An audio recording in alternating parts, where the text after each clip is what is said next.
जय जिनेन्द्र। जैन कहानियों के अंतर्गत आज हम चिंतन करेंगे भावनाओं के बारे में।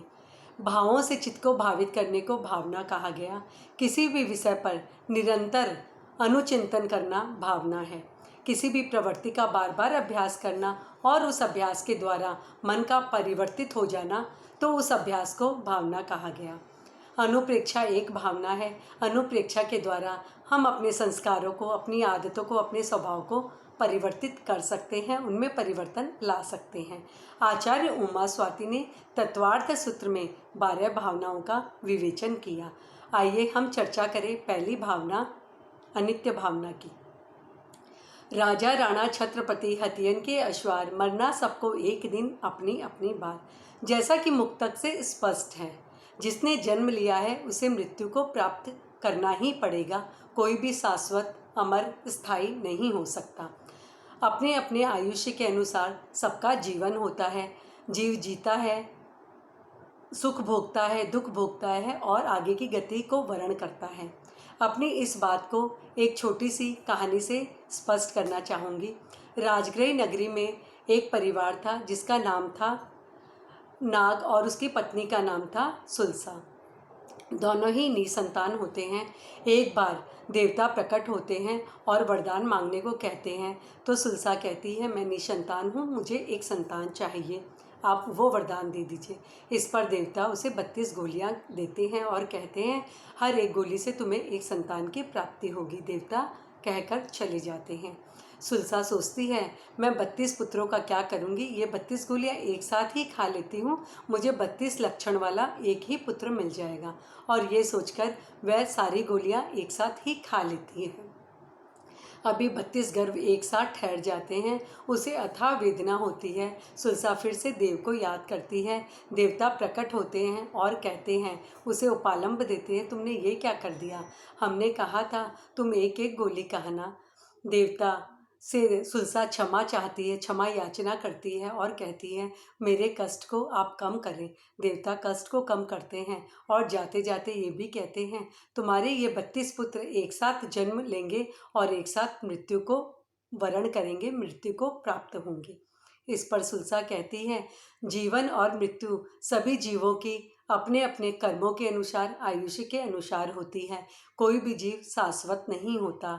जिसने जन्म लिया है उसे मृत्यु को तो प्राप्त करना ही होगा। ठीक है, मेरे पुत्र मृत्यु को प्राप्त होंगे, मैं प्रयास करूंगी सब कुछ संभाव से मैं सह सकूं, सब कुछ सहने का मैं प्रयास करूंगी। ये सुनकर देवता बड़े प्रसन्न हो जाते हैं और वहाँ से चले जाते हैं।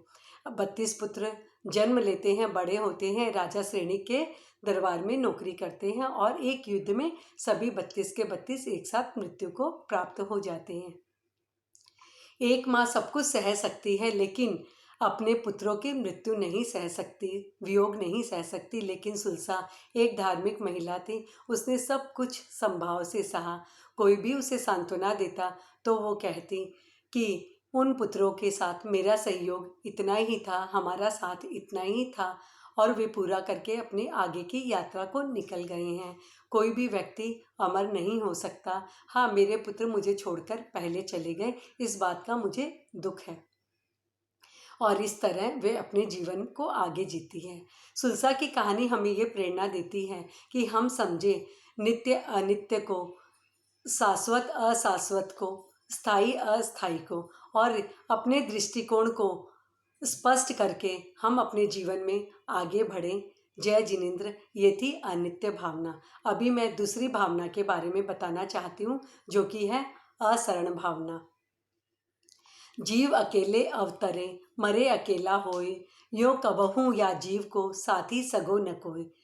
मुक्तक से स्पष्ट है, जीव अकेला आता है और अकेला चला जाता है, उसका साथी सगा कोई नहीं। जितने संबंध हम देख रहे हैं सभी संसारी है। जितने प्रियजन, स्वजन, सगे संबंधी है, वे सब लौकिक साथी है। कोई भी शाश्वत साथी नहीं है।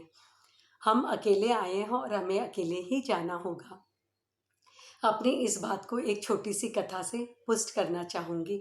राजगृह नगरी में एक उपवन में एक मुनि ध्यानस्थ थे।